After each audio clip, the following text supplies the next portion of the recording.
Hey everyone, welcome back. Today we're spending serious time with one of the most polarizing figures of the late British Empire, Cecil John Rhodes, the man whose name once defined a country, whose scholarships still fund Oxford education, and whose statue and grave still generate protest. We're examining the sustained view that Rhodes was a lying, cheating, manipulative racist who stole his way to extraordinary riches in Africa, minerals, land on a continental scale, and even the sacred ground he chose for his own burial. This is not cartoon villainy. The core facts of deceptive concession, military conquest, systematic land and cattle seizure, explicit racial hierarchy, and appropriation of spiritually significant African sites are well documented by mainstream historians. What remains genuinely debated is interpretive, individual versus systemic colonial culpability, and what society should do with the legacy today.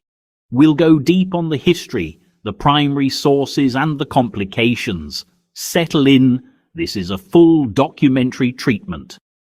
To understand Rhodes, you have to place him inside the scramble for Africa of the 1880s and 1890s.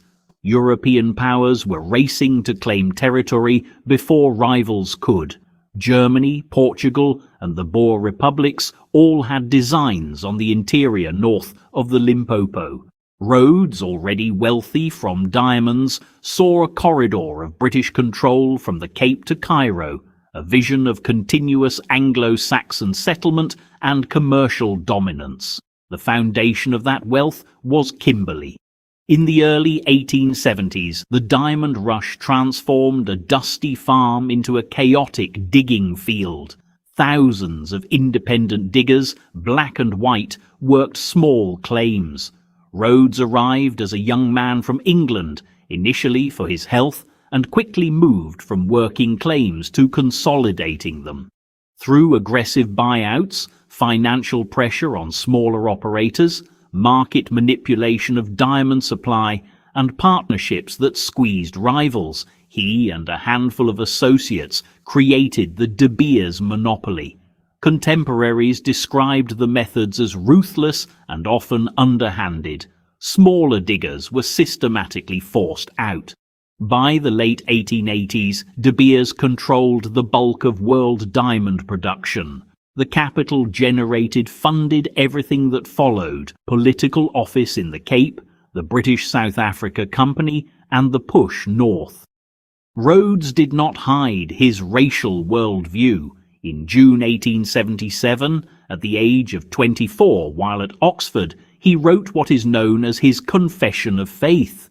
The document is explicit. He wrote, "I contend that we are the finest race in the world, and that the more of the world we inhabit, the better it is for the human race.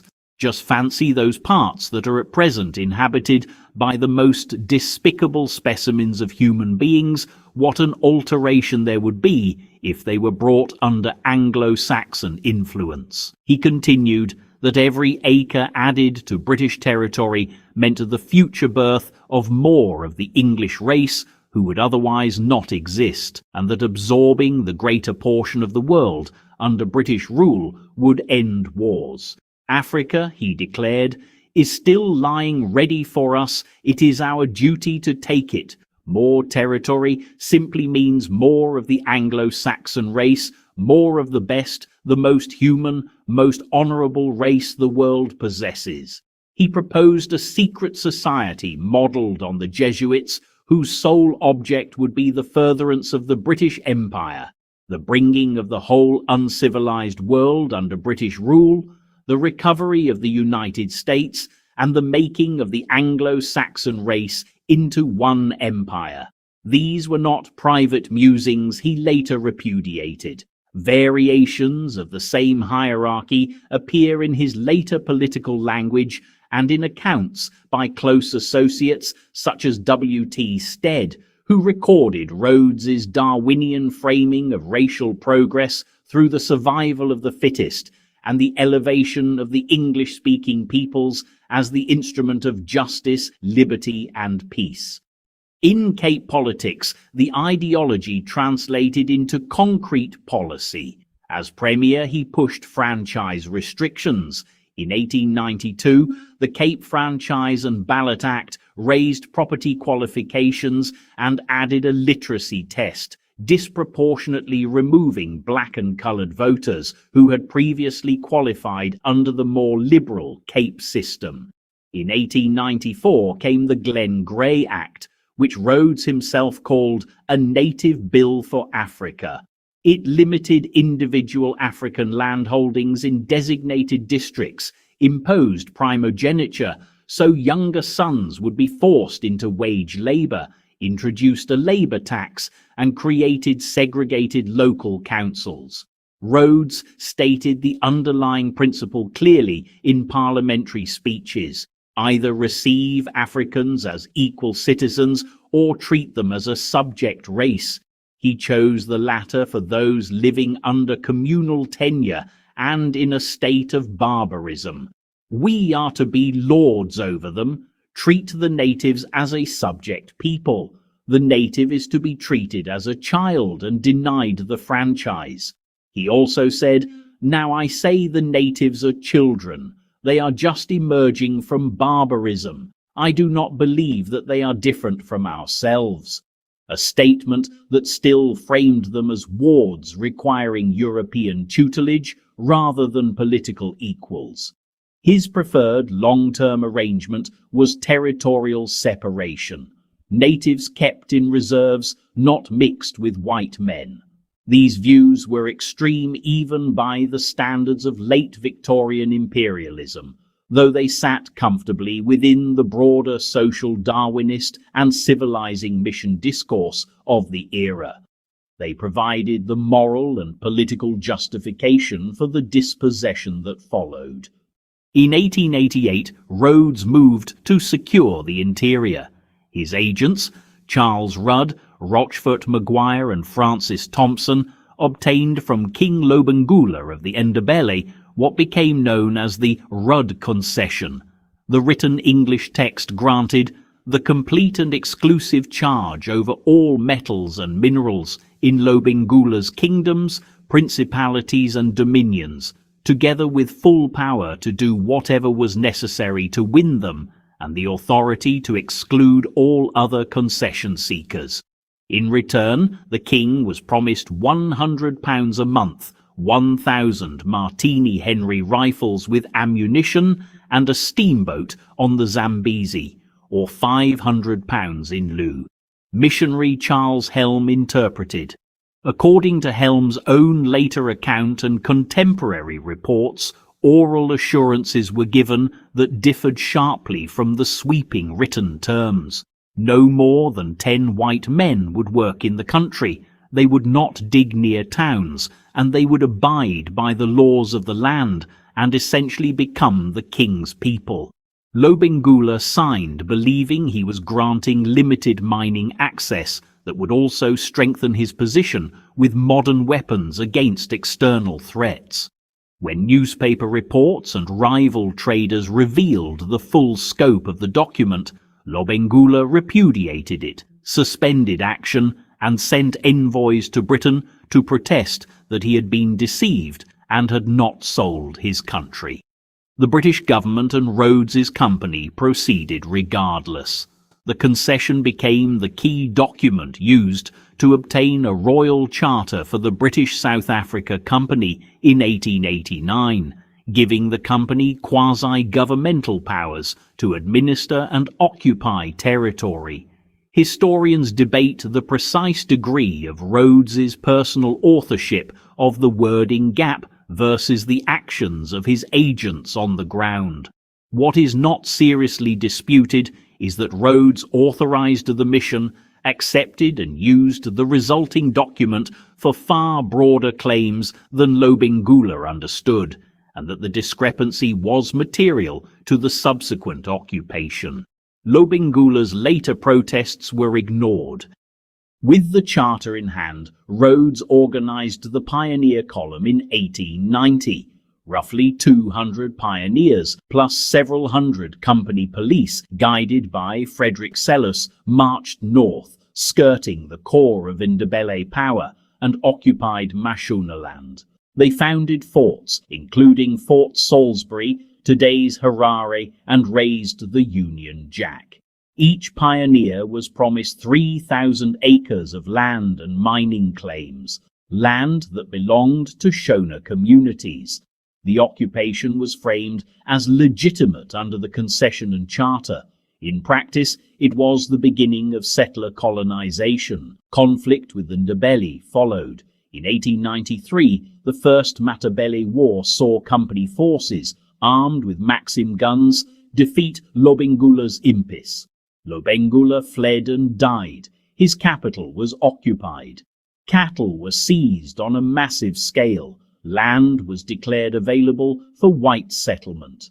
The 1896–97 uprisings, the first Chimurenga among the Shona and the Ndebele rising, were responses to dispossession, forced labor demands, the hut tax, and the destruction of authority structures. Company and imperial forces suppressed them with considerable violence. After the fighting, reserves were demarcated. The bulk of the best land was allocated to white settlers and companies, and a pass and tax system compelled African men into wage labor on mines and farms. Generations of African communities were dispossessed of ancestral land and economic independence. This pattern was not unique to Rhodes, but under the British South Africa Company, it was executed with particular speed and ruthlessness, and Rhodes was its driving political and financial force. Even in death, the pattern of claiming African space continued. Rhodes chose for his grave a site in the Matopos Hills that he called World's View. The local name is Malindidzimu, Hill of the Ancestral Spirits, or Place of the Benevolent Spirits. For the Ndebele, Shona and Kalanga the Matopos are a sacred landscape, seat of the high god Mwari, also known as Mlimo, centre of an ancient oracular and rain-making tradition, and home to ancestral presence. King Mzilikazi, founder of the Ndebele kingdom, is buried nearby in a cave according to custom. Rhodes had visited and admired the site. His will directed burial there. There was no indigenous consent for turning a spiritually significant place into a personal imperial monument. Contemporary critics and later African commentators have seen it as the ultimate act of appropriation, claiming even the sacred ground of the conquered as a stage for the conqueror's memory. At the funeral, some Ndebele chiefs gave the royal salute, Bayete, but also requested that no guns be fired so as not to disturb the spirits. The tension remains, a colonial grave on living sacred land. The factual core is solid, yet historians add necessary context. The deception in the Rudd Concession involved agents on the ground. Rhodes directed the overall strategy and harvested the benefits, but the precise oral versus written gap cannot be pinned solely on his pen. More importantly, the dispossession, racial hierarchy, and extractive logic Rhodes pursued were not unique aberrations. They belonged to the systemic repertoire of settler colonialism across the British Empire and beyond. Treating him as a singularly evil individual risks understating how widely shared the underlying assumptions were among late Victorian imperialists. Defenders, though fewer today, still point to the Rhodes scholarships, funded by the same wealth, and to the infrastructure, administration, and economic development that accompanied company and later colonial rule. Critics reply that development for settlers was built on expropriation, and that the scholarships and institutional names are themselves legacies requiring scrutiny.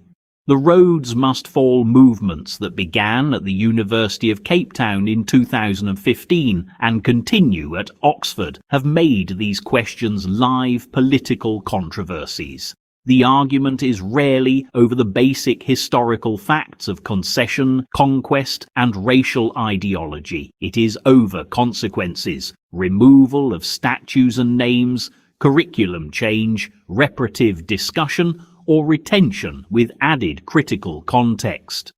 Cecil Rhodes operated with clear racial convictions rooted in Anglo-Saxon supremacy, used deceptive means to obtain sweeping rights, backed military conquest, engineered the large-scale transfer of land and labour to white settlers, and finally claimed a sacred African landscape for his own resting place.